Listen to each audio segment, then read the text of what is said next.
Hello everyone, hope you all had a great start to the new year, and being that it is Monday means spooky places. This week we shall talk about a few spooky places in Detroit, Michigan. And the first stop is what some claim to be an urban legend, the Nain Rouge. The Nain Rouge, or Red Dwarf, or Gnome legend starts with the early settlers of Detroit.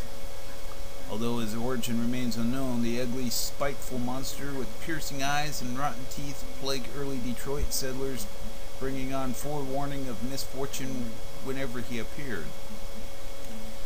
Antonio de la Moth Cadillac was haunted by the Red Gnome.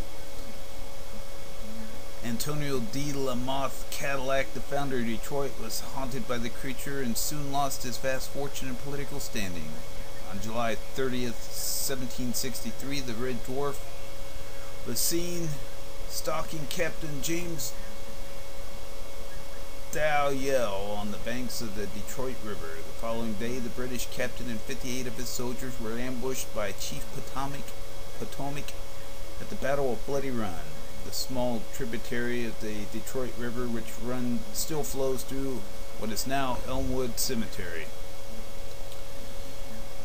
Turned red with blood of the soldiers for days after the battle. The gnome appeared to early Detroit settlers just before the entire city of wooden structures burned to the ground in 1805.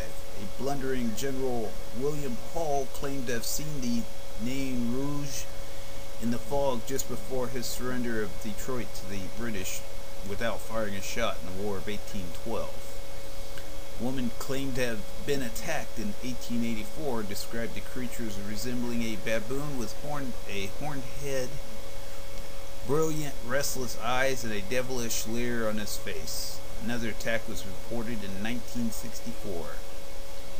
Other sightings include the day before the 12th Street riot in 1967 and before a huge snow and ice storm of March 1976, when two utility workers are said to have seen what they thought was a child climbing a utility pole, which then jumped from the top of the pole and ran away as they approached.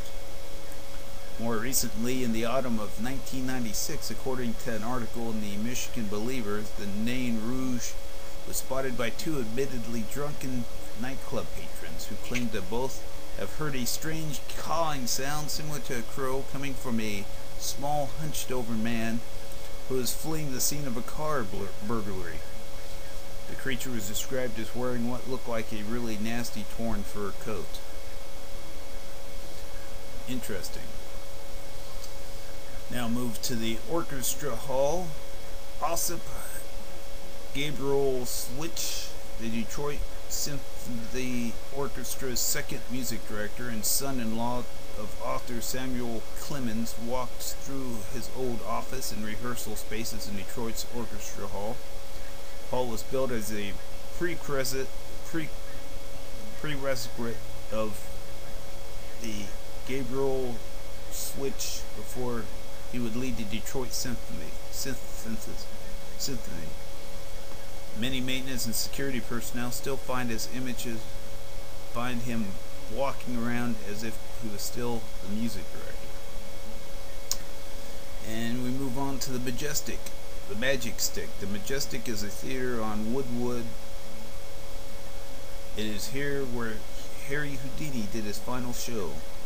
There's a basement below the theater that if you go down to the small room at the end of the hallway, it's been bricked up and has been several occasions people have seen someone coming from the basement. There's also an old mezzanine that is covered by a large drape you can hear applause and screaming coming from. And the last stop for this week, the Henry Ford Hospital, which is now the Clara Ford Pavilion. Formerly a live-in nursing school, it is quite haunted. Security and maintenance personnel have had doors locked behind them during the early morning hours. One of the first floor boardrooms has a particular, obviously cold spot and a feeling of dread, as well as the smell of decay. 1926, a nursing student distraught over failing grades took her own life by jumping from the roof onto the stone walk in the courtyard below. The doorway which she used to gain access to the roof will reportedly not stay closed on the anniversary of the event.